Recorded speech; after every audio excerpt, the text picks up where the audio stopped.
Alhamdulillah wa syukru ala ni'amillah.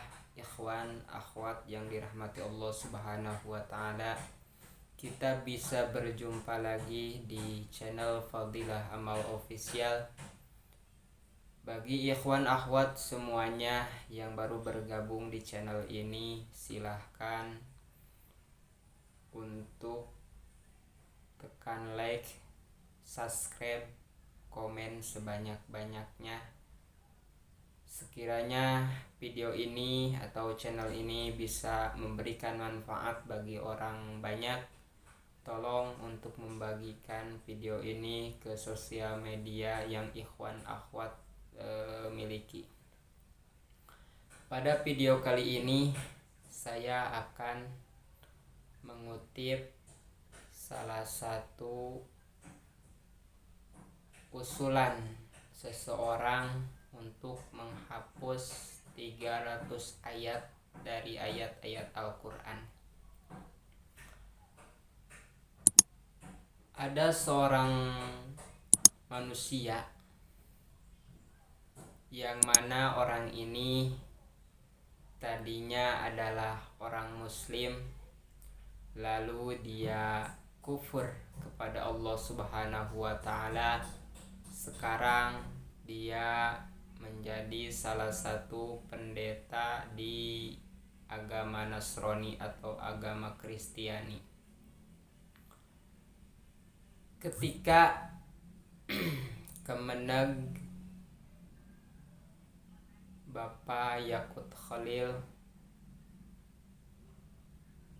menjelaskan atau menginformasikan untuk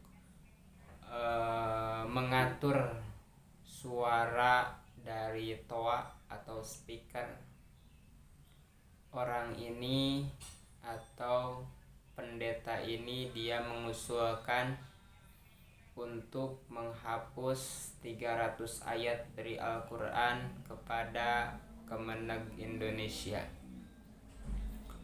Ungkapnya, saya menyetujui aturan yang dikeluarkan Kemenag tentang toleransi memakai speaker atau memakai toa.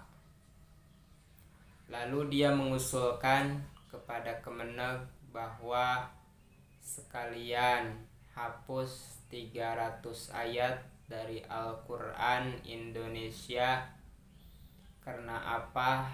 Dia berasumsi atau dia berpendapat bahwa ayat-ayat yang 300 dari ayat-ayat Al-Quran itu adalah ayat menyuruh untuk radikalisme. Sebab katanya teroris yang bermunculan saat ini adalah berpegangan ke ayat-ayat tersebut. Dan dia juga meminta atau mengusulkan kepada Kemenag Indonesia atau Kemenag RI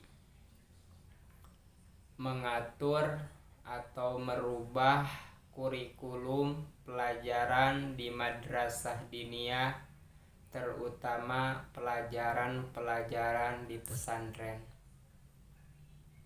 Pendapatnya, sebab pelajaran-pelajaran di pesantren dan pelajaran-pelajaran di sekolah diniyah itu adalah pelajaran-pelajaran yang kurang benar menurut dia. Padahal dalam ayat-ayat Al-Quran tidak ada satu ayat pun yang menyuruh umat Islam untuk radikalisme.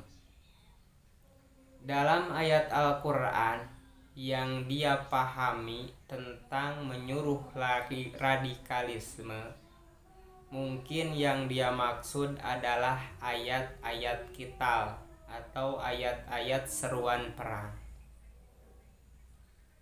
Kalau membaca tafsir Al-Quran, makanya Pak, pelajari sedalam-dalamnya agar tidak salah paham. Sebab setiap ayat-ayat kita dalam Al-Quran itu mempunyai asbabun nuzul, sebab musabab turunnya ayat menyerukan untuk perang. Dalam ayat Al-Quran dijelaskan umat muslim harus memerangi kafir, tidak keseluruhan kafir. Sebab kafir dalam Islam ada dua jenis atau dua macam. Yang satu adalah kafir harobi, artinya kafir yang selalu memerangi umat Islam, baik zaman dahulu Rasulullah Shallallahu Alaihi Wasallam maupun zaman sekarang.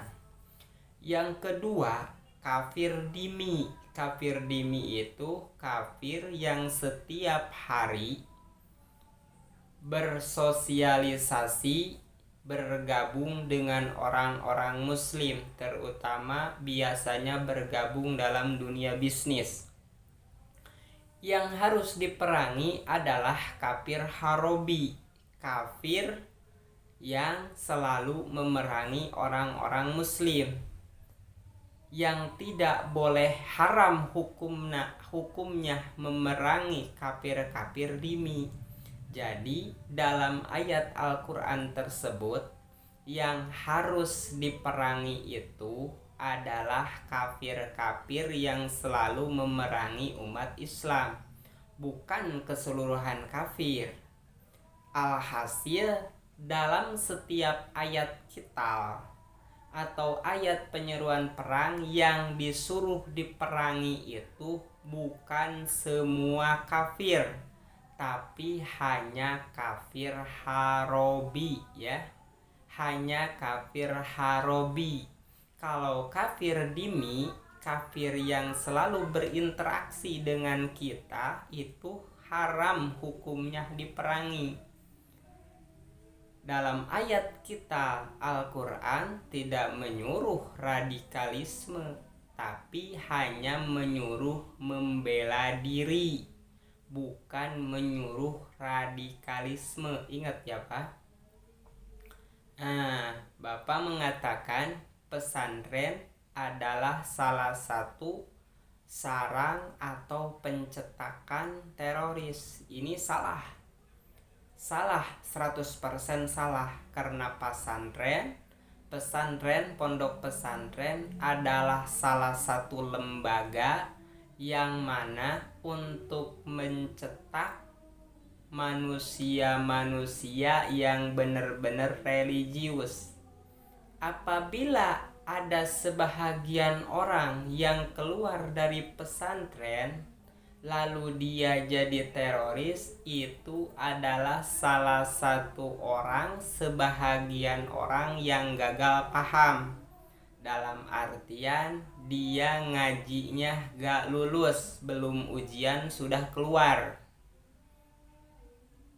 Kalau benar-benar orang yang ngaji keluaran dari pesantren lulus ngajinya atau mendapatkan ijazah, kalau kata sekolah ijazah dari ngajinya itu, maka dia gak mungkin akan menjadi teroris. Justru di pesantren itu adalah sarana lembaga untuk membina akhlak manusia. Tidak satupun guru di pesantren menyuruh muridnya untuk radikalisme, memerangi orang lain, berselisih paham, dan yang lain-lainnya. Tidak ada. Tapi yang diajarkan di pesantren yang saya alami sendiri hanya ilmu tafsir, ilmu nahwu, ilmu sorof, bayan, bade, ma'ani, mantek, ilmu tauhid, ilmu fikih, dan ilmu-ilmu yang lainnya. Tidak ada seruan untuk radikalisme. Jadi kalau ada seseorang keluaran dari pesantren lalu dia jadi teroris, itu adalah orang yang gagal paham tentang penafsiran ayat Al-Quran. Katakanlah dia tidak bisa ngaji. Kalau bisa ngaji, gak mungkin menjadi teroris. Makanya bagi para ikhwan akhwat semuanya yang punya anak, tolong pesantrenkan dengan sebenar-benarnya. Pilih pesantren atau pesantren yang sudah teruji kualitasnya. Banyak di seluruh Indonesia pesantren-pesantren yang ternama, yang mana kualitas pengajiannya, kualitas keilmuannya, kualitas pemahamannya sudah benar. Maka dengan sebab itu seseorang pendeta ini meminta 300 ayat Al-Quran harus dihapus. Itu adalah kesalahan besar, dan tidak mungkin Al-Quran untuk penghapusan Al-Quran, karena Al-Quran sudah dijaga oleh Allah Subhanahu wa Ta'ala untuk kesuciannya. Bagi ikhwan akhwat semua, muslimin muslimat di mana saja berada, semoga video ini atau bahasan ini bermanfaat bagi kita semua, agar tidak gagal paham dalam penafsiran ayat-ayat kita Al-Quran, bahwa yang harus diperangi itu bukan semua orang kafir, tapi orang-orang kafir yang selalu memerangi orang muslim. Dan pesantren, saya tegaskan, pesantren sekali lagi bukan sarang teroris atau sarang-sarang pencetakan teroris. Pesantren adalah tempat menimba ilmu untuk keberhasilan dunia, terutama akhirat. Terima kasih atas segala perhatiannya. Mohon maaf atas segala kekurangannya. Kalau kurang jelas penjelasan yang saya jelaskan tentang meminta, salah satu pendeta meminta 300 ayat Al-Quran dihapus, silahkan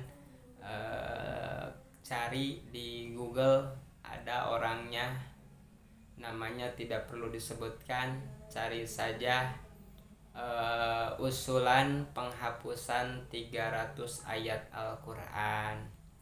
Terima kasih. Billahi taufiq wal hidayah. Wassalamualaikum warahmatullahi wabarakatuh.